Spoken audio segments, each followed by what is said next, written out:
In this quick After Effects tutorial, we will learn how to make this amazing looking gradient background animation, and this one is actually super simple to make and also super useful because this will make your motion graphic projects or advertisements or whatever way more interesting than just using a one color background. So let's just go right into it.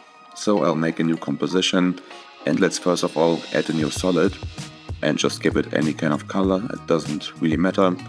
And then we need to apply a few effects, and let's start with the first one, which is the fractal noise effect. So just apply this one, and yeah, by default it will look like that, but we need to change a few settings.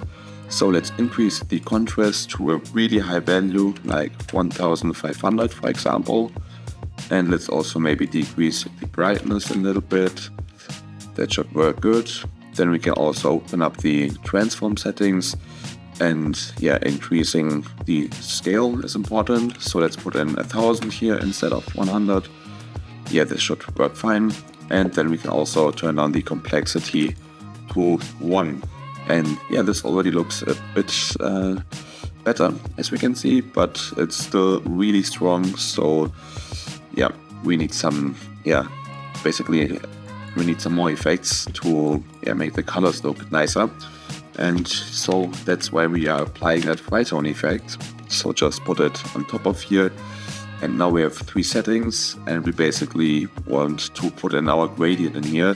So maybe if we want to have a blue one, we can just go to the highlights and put in a light blue. Let's also put in the midtones to a slightly lighter blue. And the shadow should be then a darker color, so maybe a darker blue. And yeah, this looks good, but as you can see, this is not really a gradient and it doesn't move at all. So let's first of all focus on the moving aspect. So we can just go to the beginning of our composition and then put in a keyframe at the evolution setting in here for the fractal noise effect. And then we can go to the end and just increase the evolution. And as we can see now, this whole thing will move.